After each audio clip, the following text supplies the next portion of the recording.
Today, Riot revealed the final champion from the upcoming expansion for Legends of Runeterra, and it was Misfortune. I think that if you've been following the set, you kind of knew it was going to be Misfortune because she's been shown in a bunch of the promotional materials, and we also knew that she was coming from the data mined content. But even if you're somebody who tries to avoid leaks or spoilers because you want things to be a surprise, Misfortune was in the announcement video, so I think you kind of knew that it was going to be her.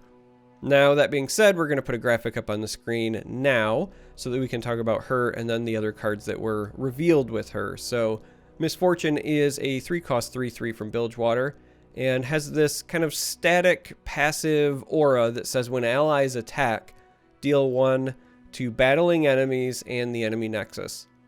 She levels up when she has seen you attack 4 times.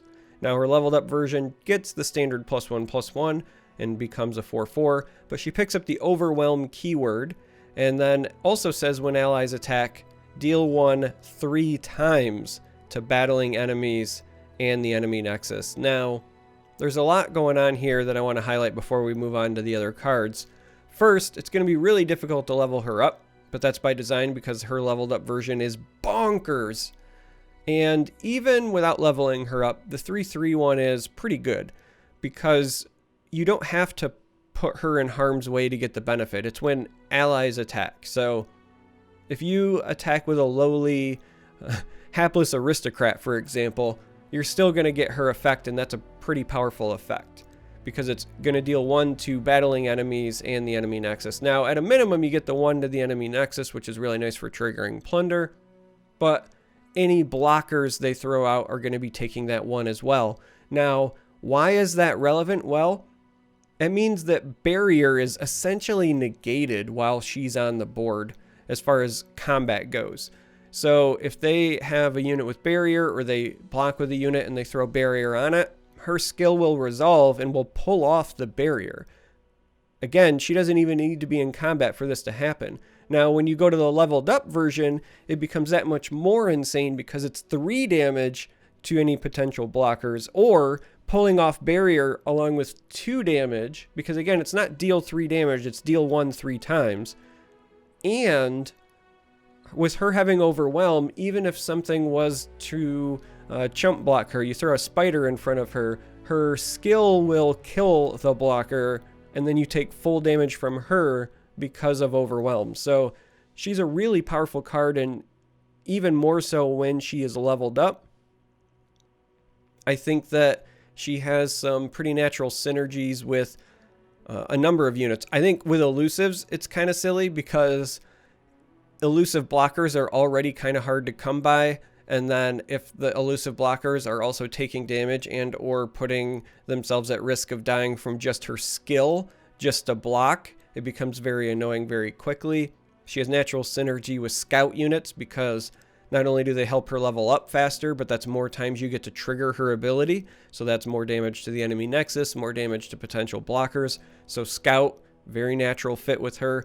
Gangplank is another incredible fit because her skill ability will get buffed by powder kegs. And so all of those cards that we have already seen revealed that generate a powder keg, they also help out Misfortune.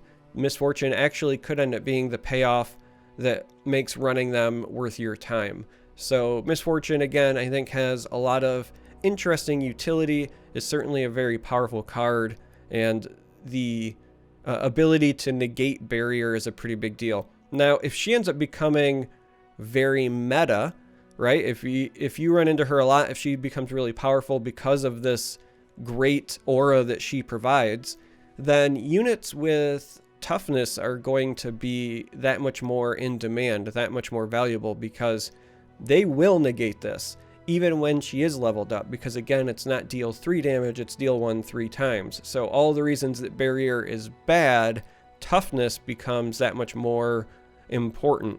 So keep an eye out for that, but I really like her.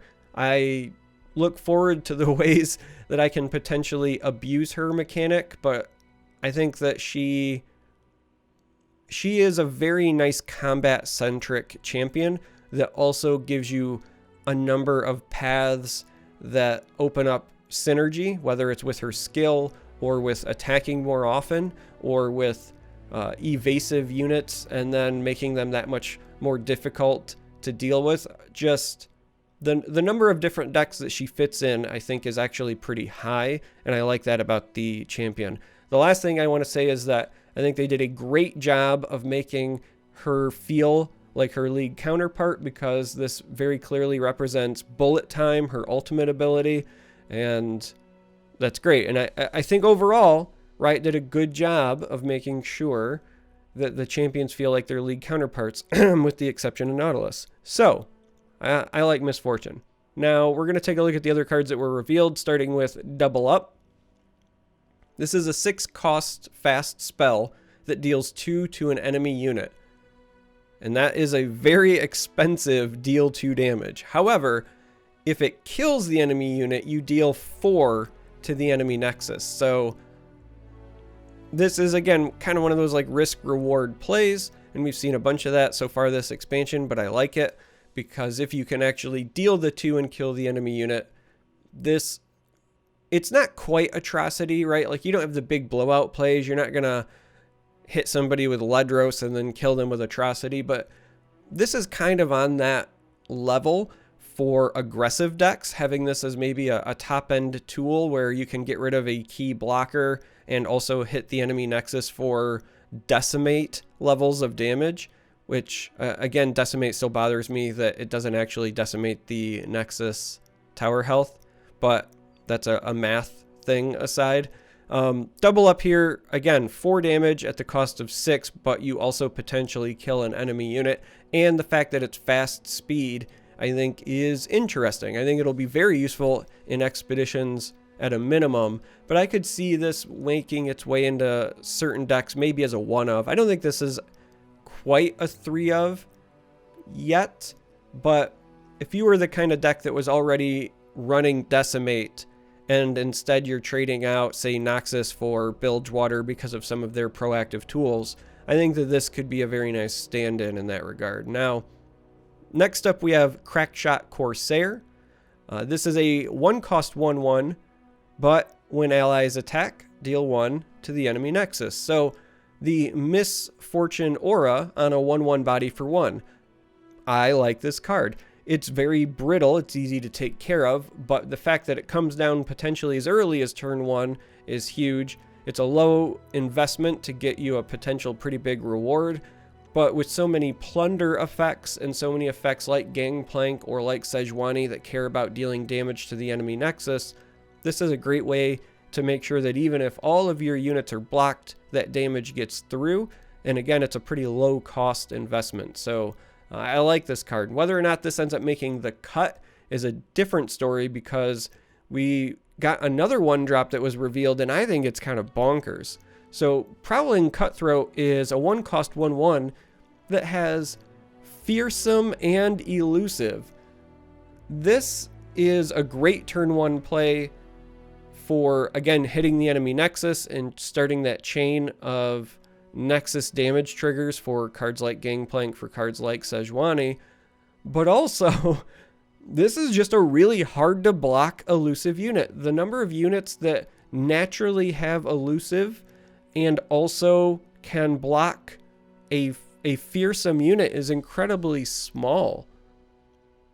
Like, this gets around the new Bubble Bear, this gets around Shadow Assassin, which many control decks included, even if they weren't, trying to go down the elusive path is like a true win condition. A lot of those decks still run Shadow Assassin because it cycles itself, and you can use it to block elusive units or something else.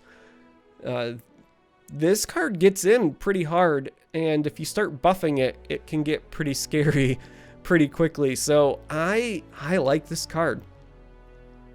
This, there are several aggressive decks that were slapping in Teemo just because it was a nice 1-drop that got in for reasonable damage and people panicked and would try to get rid of him. Prowling Cutthroat could very well be the Teemo of Bilgewater, and I don't mean, the annoying Yordle with mushrooms everywhere. I just mean that really consistent 1-drop that your opponents might overvalue because they don't have a lot of good ways to deal with it. Like, this is a great card. So next up out of the reveals was Make It Rain. This is a 2-cost fast spell, and it deals 1 damage to 3 different random enemies. Now I know that anytime you see the word random, you're going to have a group of folks that panic. I don't want RNG in my games and blah, blah, blah, and I get it. But if you know me, 1, I've never been super anti-random anyway. It's just anti-bad random or the wrong kinds of random. And 2, I don't think this is the wrong kind of random. This is the sort of thing where you can very much play around it. Obviously, if they have 3 or less, you know it's going to deal exactly 1. And if they have 3 or more units, then you can start kind of doing that in your head, quick calculation for what are my chances of getting the units that I care about. And that's the good kind of random, in my opinion. The stuff that you can do quickly and does not have insane ceilings versus floors, etc., etc. Like, this card is fine. And I actually think it's pretty useful. This is another card that I think becomes insane with powder keg type effects. But even without that, just dealing 1 to 3 different random enemies that don't necessarily even have to be in combat, this is playable. This is very playable. I like this card. I think that it'll pop up in at least 1 control deck, potentially more. You know, earlier today I did the video on Twisted Fate and I talked about toolbox tools. This could very well fit in there because it's cheap and it's defensive. It's a great source for you to maybe utilize some of that spell mana. I think that this card very much could see play as an early game stall tool for sure. Now, it is also worth noting that it deals 1 to 3 different random enemies. It doesn't deal 3 random damage. So, you know, if they have 1 3/3 on the board, this does not kill it. This is entirely for, you know, those go wide aggro decks where you're trying to get rid of spiders early on. But again, I think that it will end up being good enough to see play. Now, the last card that was revealed is the Siren, and this completes the kind of cycle of boats. So Swain got a boat, Sejuani got a boat, Misfortune gets a boat, and this is a 7-cost 3/7 with Scout.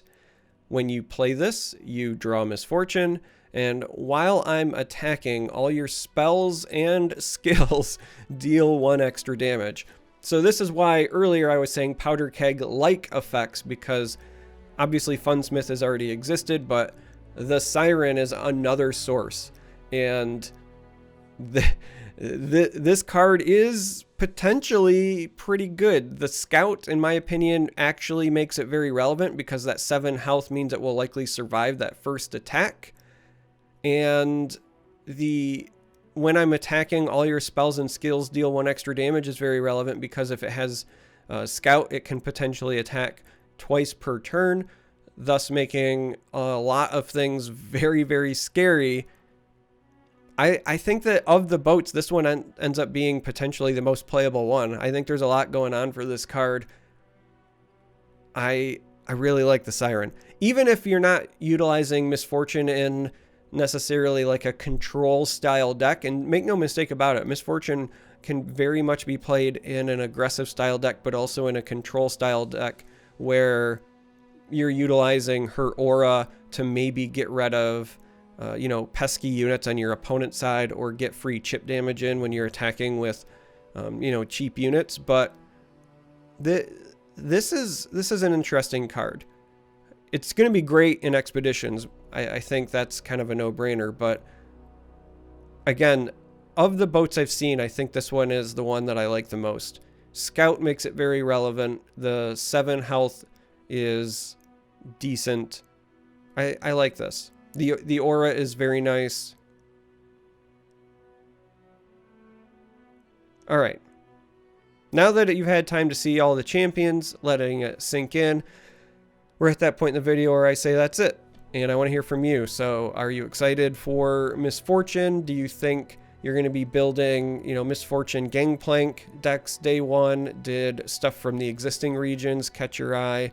What are you excited for to build? I mean, it's tomorrow. As I'm filming this, our expansion drops tomorrow for us. There's going to be some downtime, and then it'll come up and we'll get to play with new toys. So what are you excited for? I want to know. Anyway, if you made it this far, thanks for watching. I appreciate it. And as I said in the Twisted Fate video, the set reveal stuff for essentially all the stuff that we have not yet seen, that's going to be released at some point today. And if it is, I will likely go through all of the cards that were not yet revealed, cover them, and we'll go from there. So keep an eye out for that. But otherwise, thanks for watching, and until next time.